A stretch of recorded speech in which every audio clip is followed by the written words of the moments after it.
Do you ever just go back and forth and back and forth on emails to try to schedule a call, right? To try to schedule a Zoom or a phone call or some kind of a meeting, right? It can be exhausting. So today I'm going to show you the tool that I use in my business to simplify all this and make it so much less of a headache. Okay. Today we are talking about TidyCal. This is an AppSumo original app. You can see it right here on the screen. AppSumo is absolutely amazing for this tool. And you know what the best part is? It's only $30. Not even $30. It's $29. Okay.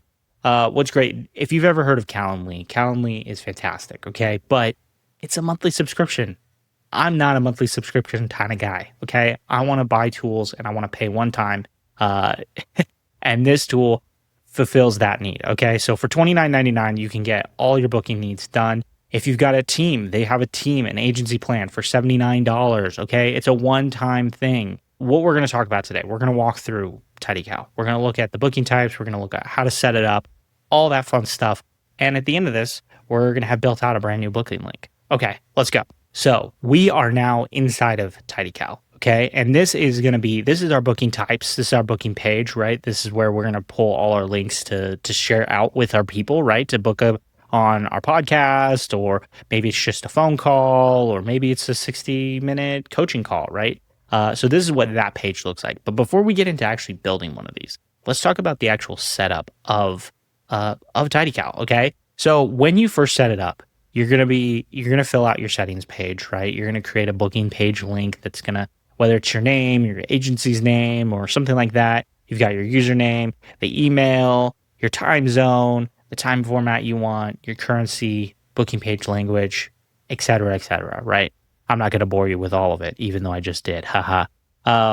Now we'll get into the fun stuff. Okay. So once we've set up our settings, then we're going to talk about integrations. Okay. So what's great about this, of course, like any booking, any call, booking, anything that you've ever used, it's going to integrate with your calendar. So you can set it up with your Google Calendar, your Windows Calendar, your Apple Calendar. And so anything that gets booked on your calendar just pops up automatically. It's one of the greatest features of all time. Oh my gosh. Saves me so much of a headache, right? Next up, integrations, video conferencing, right? So they've got three main ones that you can connect up here. We've got Zoom, Google Meet, and Microsoft Teams. You can see I've got my two hooked up here. And I'm going to show you later how to also set up a booking call. You can put a link if you use a different service, right? Or like I use Descript has Rooms, right? So I record my podcast inside of Rooms. Maybe you record your podcast inside of Riverside. So where that link would go, just to save you the time and the hassle. Also, we've got integrations with payment stuff, right? So I brought up a coaching call, right? So I can put my PayPal information in here, or I can connect it up to Stripe. And that way, when the call gets scheduled, boom, they swipe their credit card. I get a little ping on my cell phone letting me know that it's been paid. And voila, we're off to the races. Inside of the agency plan, right? So the bigger tier, the $79 plan, they also just released automated SMS reminders and things like that. I know that this is something that Calendly has and some of the other booking clients have out there. I don't personally have a need for this, so not looking to upgrade. But if that's important to you, that is offered by TidyCal. Another cool thing is the import from Calendly. So previous to using this, I did pay for Calendly, and I was like, oh man, it's going to be such a bummer to have to import all this stuff over. Well, TidyCal made it easy, and I could just import all of my booking types over with the click of a button. So I just connected that up, imported everything over, did a little bit of customization to get everything just right. But, for the most part, it did all the heavy lifting for me. So if you're worried about transferring from one tool to another and having to just start all over, they'll really save you some time here.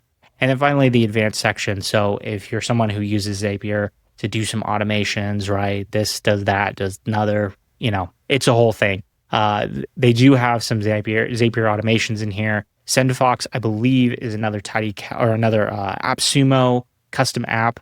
So you can set that up as well. And then they have their API down here. So if you're somebody who does developing, right, and coding and stuff like that, you can build your own tools in here as well. Before we jump over into the booking types themselves, let's take a look at how to set up your availability. So up here, it says default availability. And when we open that up, we get the option to set up a weekly or specific dates availability.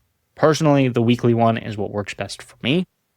And as you can see here, I kind of have my weeks built out, right? So I do take calls every single day, but from 12 to 4 on Sundays, I take calls, and you can easily toggle these on or off, right? We could add a window of time in here. I don't know why this defaulted back to something else, but we could add a window of time in here, right? So if we had from 8 to let's say 10 a.m.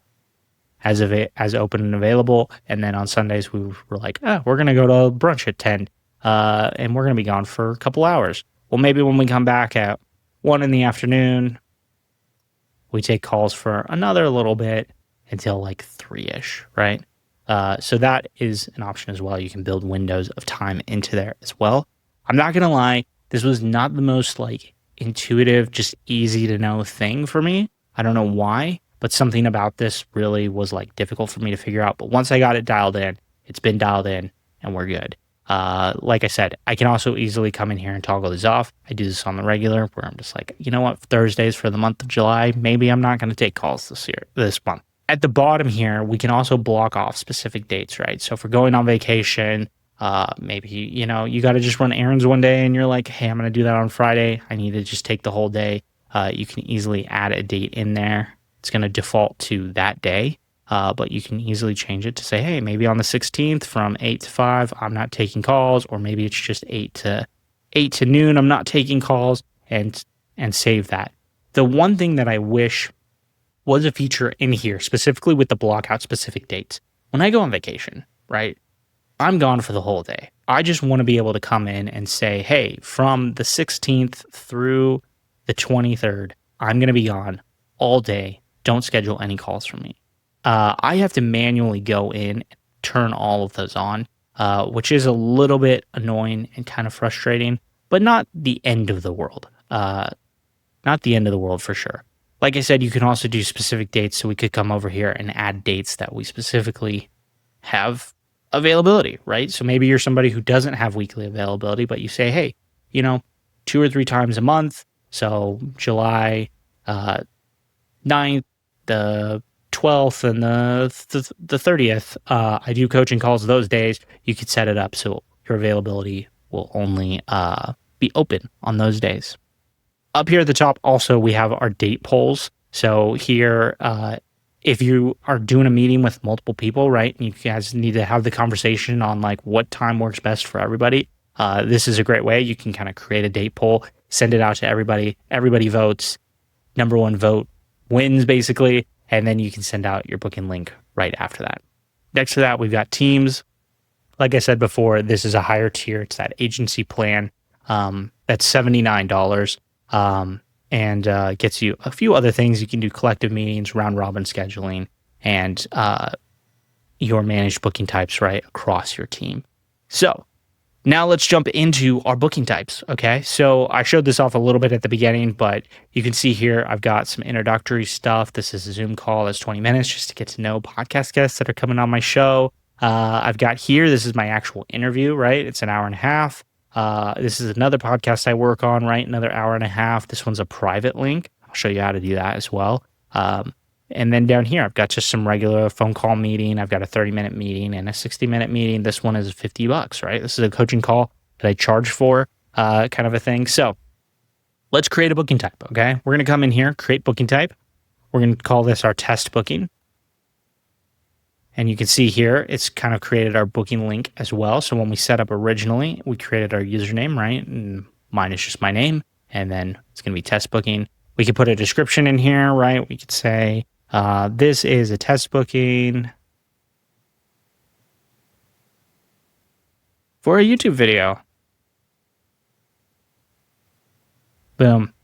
But we have all of the normal things that, we can add links in here. We can create bullet points. We can do all kinds of different things. We can put a lot of information in here if necessary. We can add bookings to our calendar, right? So like we did before, we added the integration for our calendars. You could select if you wanted to go to a specific calendar, because we could have multiple calendars linked in here.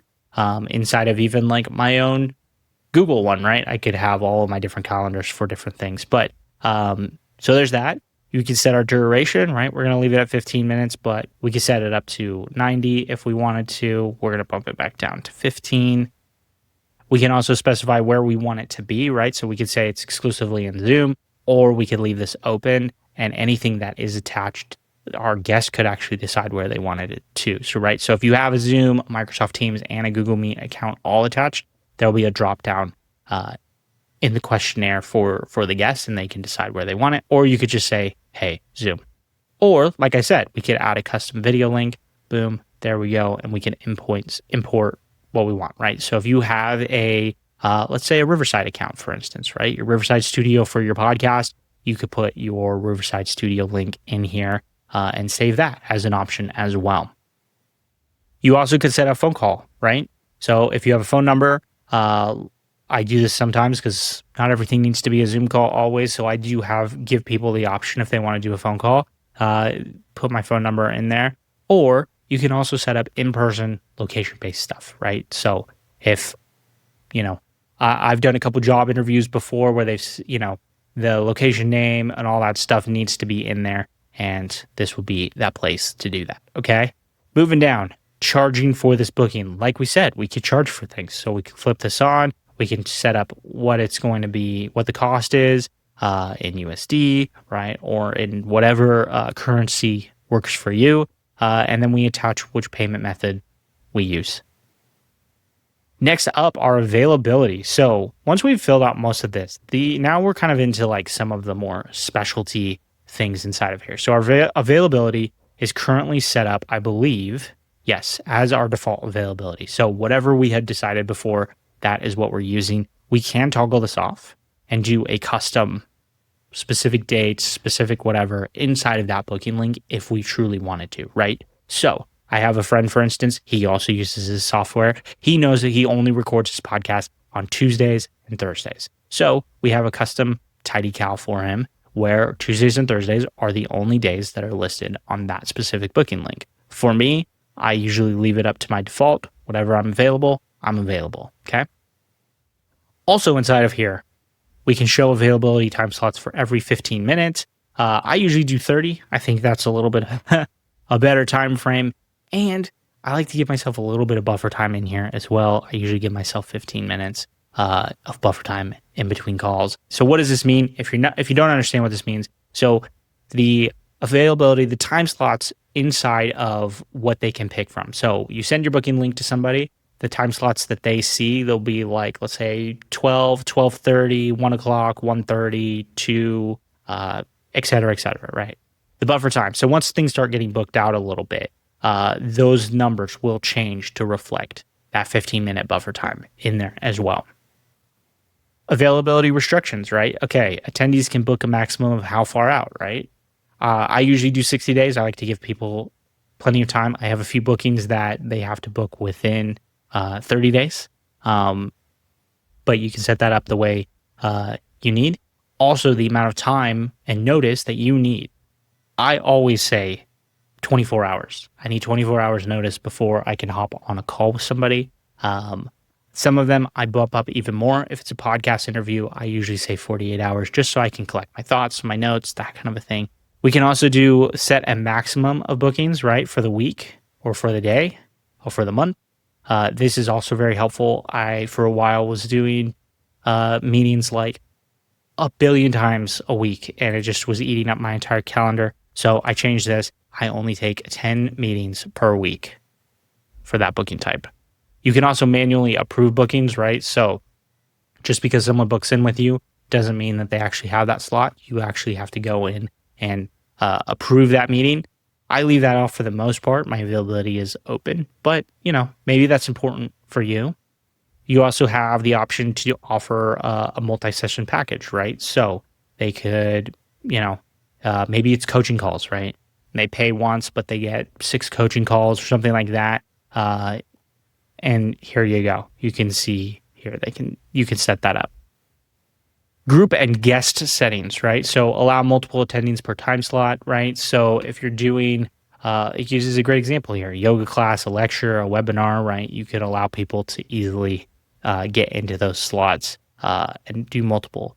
Allow attendees to bring guests. This is fantastic. So like I said, I work on a podcast where I'm not the host. I'm just the producer. So I'm just recording the episode. the host of the show will need to invite her guests. And this, I toggle this on for her. She has a maximum guest, I think, of like 5 or something like that. And so she's able to then input all of the emails of the guests, and that it gets sent out to everybody. I don't have to worry about anything. It's not like she just books the time and then I have to worry about making sure everybody's emails are on the Zoom or, anything like that. It gets sent directly to everybody. Saves her and I a boatload of time. All right, so next up is going to be questions to attendees. This is where the fun begins, right? We can ask like, what do you want to talk about? And we can do our little drop down menu here. We can have them answer in short text, long text. I usually put that one for long text, but you've also got radio, checkbox, drop down, date, phone number, all the things you would normally need. You can add a question, right? We could say, what's your phone number? And then we can ask them to input their phone number. That kind of a thing. We can rearrange these if necessary. We can delete them. We can make them a required answer, right? So they can't move on in the process. Next up is notifications, right? So once they booked in, we can have it set up so that it will notify our guests like, hey, this is coming up, right? So send attendees a specific URL, your website's thank you page, instead of so we could do a custom booking page, right? So if I have something on my website or I have somewhere else I want to send them, I can easily toggle that on. Otherwise, TidyCal will send them a thank you email, letting them know, hey, you're booked in, good to go. Also, custom confirmation email as well. Like I said before, they already kind of send some of these things, or custom email reminders, right? So I could also write a custom reminder just to say, hey, this is coming up. Let me know if you need to reschedule. Here's some other information you need to know, that type of thing. But these are static in that, right, they stay for this particular booking type, but they'll get sent. And I believe you can schedule out, yes, you can schedule out underneath when they actually get sent out. So 1 hour before booking, 24 hours, 24 hours before the booking as well. You could change those, but that's kind of what it defaults to. And then lastly, visibility and appearance, right? So booking type, booking page theme, defaults. I think, open your booking page. We can create or edit the theme inside of that. We'll take a look at that in just a minute. But that's an option. We also can enable private mode. Private types don't appear on your public TidyCal page, right? So if I just send someone to my TidyCal page, it'll be all my booking types. Or I can put it in private mode, so it's specifically for whoever I send that link to. And then I can also list on the public TidyCal directory. So that's another thing here as well. If I click this, you can come in here, and we've got all of these great TidyCal directory things, right? To meet up with any of these people. You can see here we've got I Love Clarity, 60-minute intuitive reading for $150.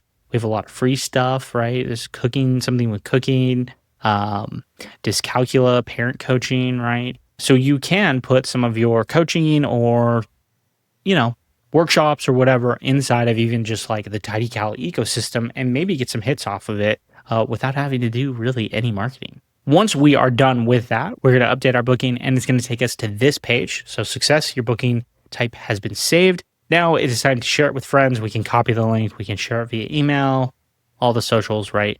We are just going to click right into it and we can see right here. So this is, we have a little bit of the back end, but we can kind of see here. So we can change, of course, the theme editor over here. We are the only ones who have access to that. We can change our primary colors. Let's do red. Red might be fun. Make the black background color black. Ooh, that's a little bit much, huh? Maybe we make it gray. There we go. Or we can make it black and then do this. Got white text. Oh, nope, never mind. Can you tell I've never played with this before? Let's just make it white again. There we go. We can even set a background image as well. Assuming, let's see if I upload something in here. Boom. You see my podcast logo back there. Kind of fun, a little different. Maybe this would make more sense in black then. Maybe even that. There we go. A little bit like that. I don't know.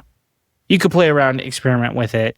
Let's reset this theme and go back to something that looks pretty. change our fonts, all that good stuff. But over here, this is what we are going to see as a guest, right? So someone sent you a link. This is what they're going to see. I need to book out a time. We are going to book a time for this Wednesday. And as you can see over here, got all of our time slots here. We're going to do it first thing in the morning. Boom. We're going to input our name. We're going to put an email. Let's do a different email. What do we want to talk about?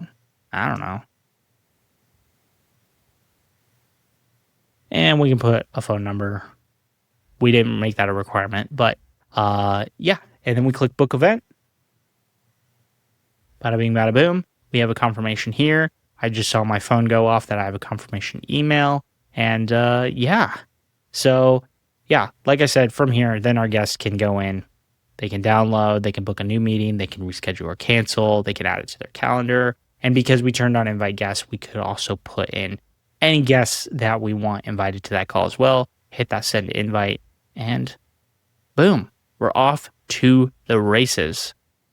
That is TidyCal in a nutshell. And yeah, so now that we have all our booking, we've created our booking link. Now we can look at our bookings, right? So once people have started booking in, we can see our test booking just got booked in right here. And all the details are inside of here as well. We can make modifications if we need to. We can reschedule if we need to. All that stuff. If you had it marked, right, you could mark it as needing approval.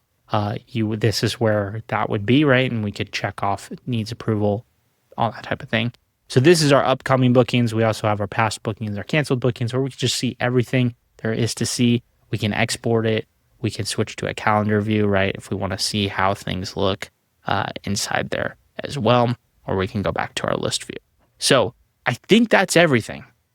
I think so. If I missed anything, let me know down in the comments. I'm happy to make more videos on this, answer questions that you may have, all that good stuff. I hope you give this thing a shot.